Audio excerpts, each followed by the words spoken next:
नमस्कार, आप the Z plus देख रहे हैं। कल मोतिहारी से एक बड़ी खबर आई थी। एक वीडियो के रूप में सामने आई जिसमें हमने देखा कि किस तरह पुलिस को दौड़ा-दौड़ा कर ग्रामीणों ने लाठी डंडों से पीटा। उसके पहले एक जो वीडियो थी वो जहानाबाद के मखदुमपुर से भी आई थी। उसके पहले हमने देखा था किस तरह से 10 अप्रैल को हमारे किशनगंज के एसएचओ पश्चिम बंगाल के दिन तिजनापुर में छापेमारी के दौरान गए और वहां पर भी उनके साथ जो है ग्रामीणों ने लाठी डंडे से उनकी पिटाई की जिससे उनकी मौत भी हो गई थी। तो इस बीच आज हम ये जो बड़ी समस्या है जो बिहार से लगातार वायरल वीडियो के रूप में निकल कर आ रही है और अलग-अलग मामलों में निकल कर आ रही है, इस पर हम खास चर्चा के लिए आज खास मेहमान से जुड़ेंगे। हमारे साथ जुड़े हैं बिहार के पूर्व डीजीपी अभयानंद सर। नमस्कार सर।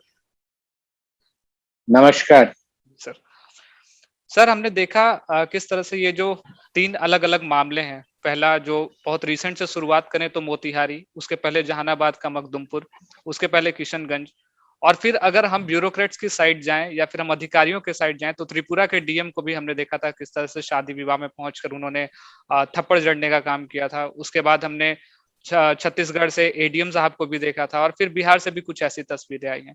सर क्या ऐसी समस्या है, क्या कम्युनिकेशन गैप हम कह सकते हैं या फिर बेसिक फ्रेमवर्क में एक प्रॉब्लम है जिसकी वजह से ऐसी समस्याएं निकल कर सामने आ रही हैं?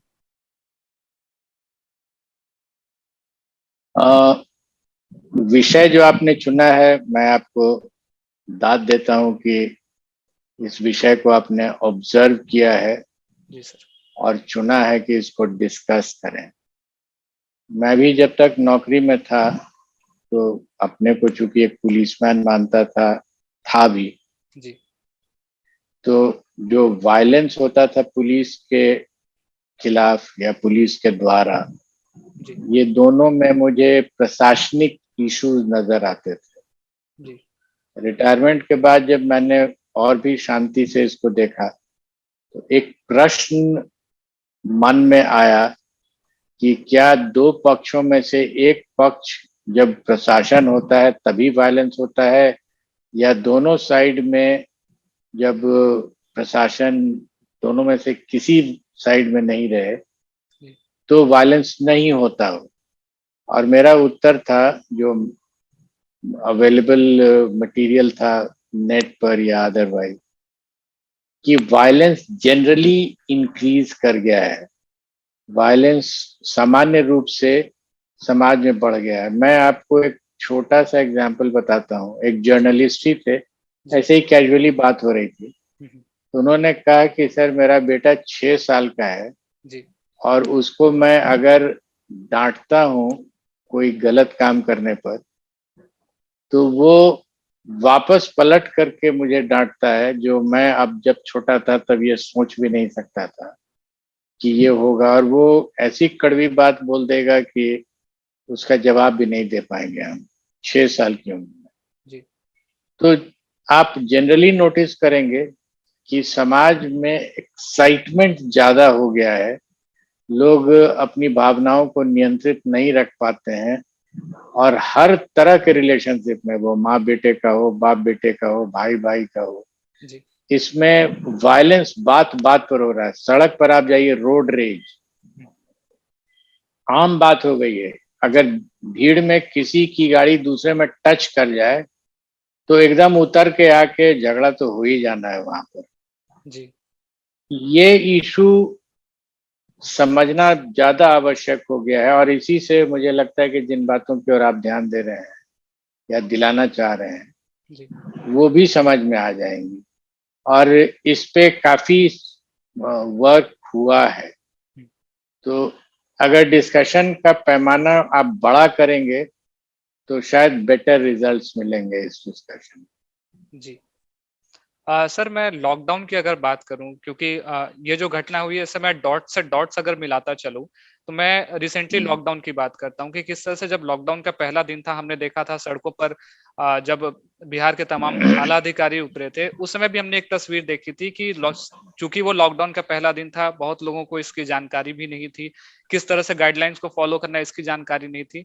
लेकिन इसके बावजूद जो बड़े आला अधिकारी थे वो सड़क पर खड़े थे और उनके जो सिपाही थे वो डंडे से लोगों को पीटे जा रहे थे, जबकि जो एक संवाद है वो बड़े आला अधिकारियों के साथ लोगों की हो रही थी। फिर भी जो जोर जबरदस्ती और कहें कि वायलेंट तरीका एक अपनाया गया था। तो मैं पूछ रहा हूँ कि क्या ये एक बड़ा फैक्टर नहीं है जिसकी वजह से लोगों के मन में एक कुंठा हो जाती है कि नहीं, ये हमारे दुश्मन है, ये हमें पीटते हैं या फिर हमसे बात नहीं करते हैं, और उस तरह उसी का नतीजा जो है ये हमें मोतिहारी और मखदुमपुर जैसे दृश्यों में देखने को मिलता है। ये जो वायलेंस है इसमें मैंने आपको बताया ना कि कोई पद से इसका संबंध नहीं होता है। जी। आपने जो अभी नैरेटिव दिया उसमें था कि एक सिपाही लाठी लेके पीट रहा है, वरीय पदाधिकारी के साथ संवाद हो रहा है। जी। तो ये सिपाही अगर वो नहीं रहते, वो अगर वरीय पदाधिकारी भी रहते लाठी चलाते हुए, तब भी बात वहीं की वहीं रहती है, क्योंकि वो पुलिस की तरह देखे जाएंगे, उनमें अथॉरिटी देखा जाएगा। उन्हीं के अंदर ऐसी भावना क्यों होती है कि वो लाठी चलाना चाहते हैं?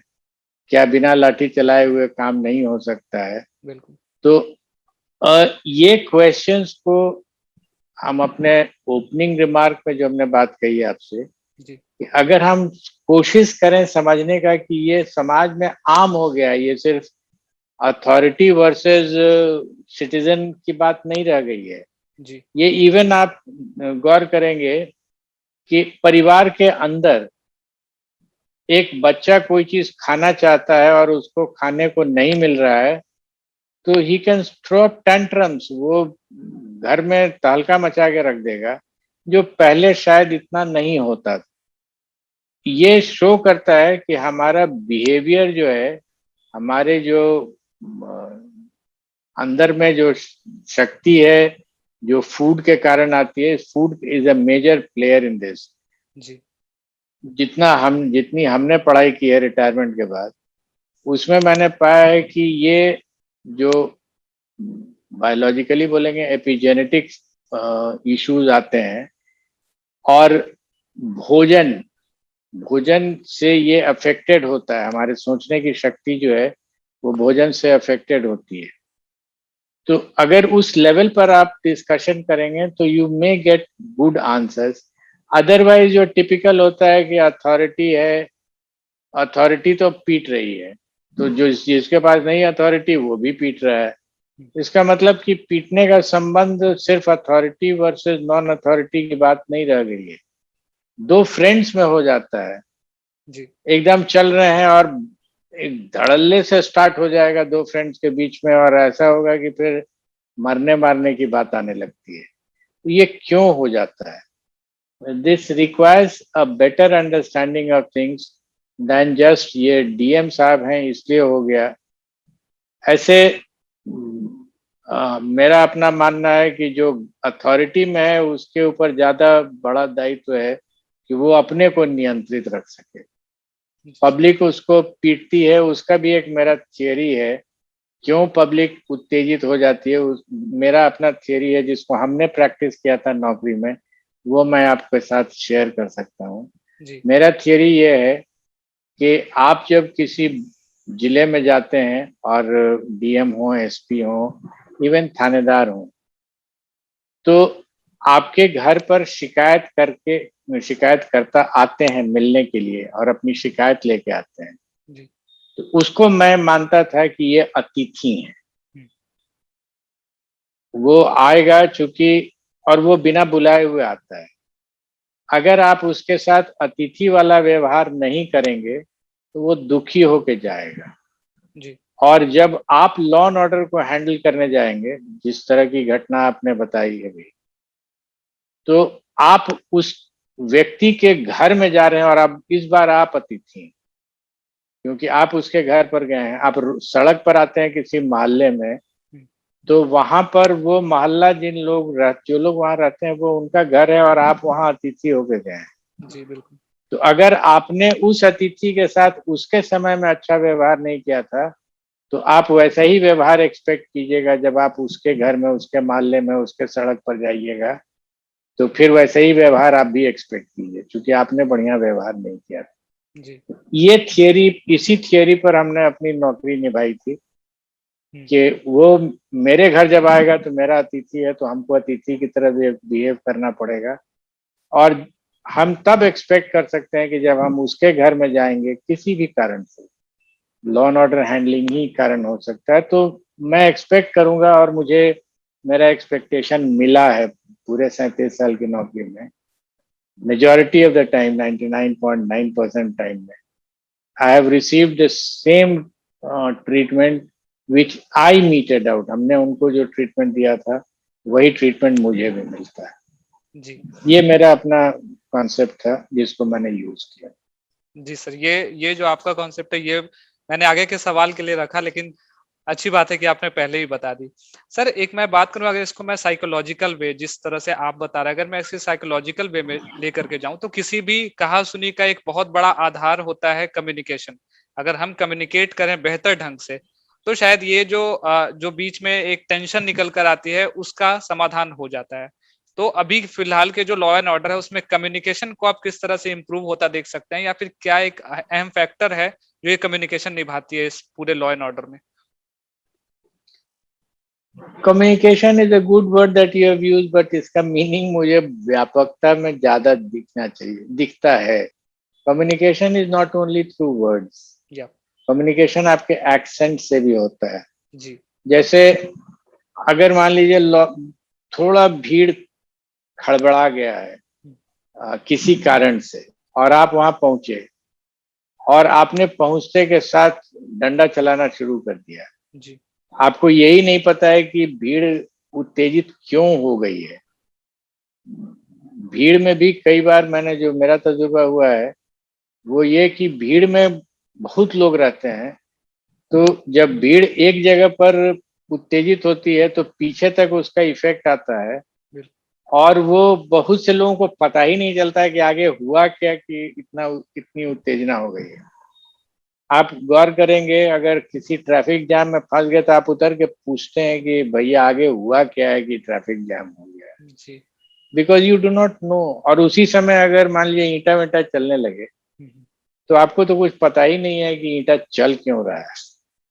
तो जी सिमिलरली अगर कोई पर्सन इन अथॉरिटी चला जाए और फिर आओ ताओ देखा नहीं उसने लाठी चला दी, तो आपको पता थोड़ा ही है कि आप लाठी किसको मार रहे हैं, क्यों मार रहे हैं, हुआ क्या है।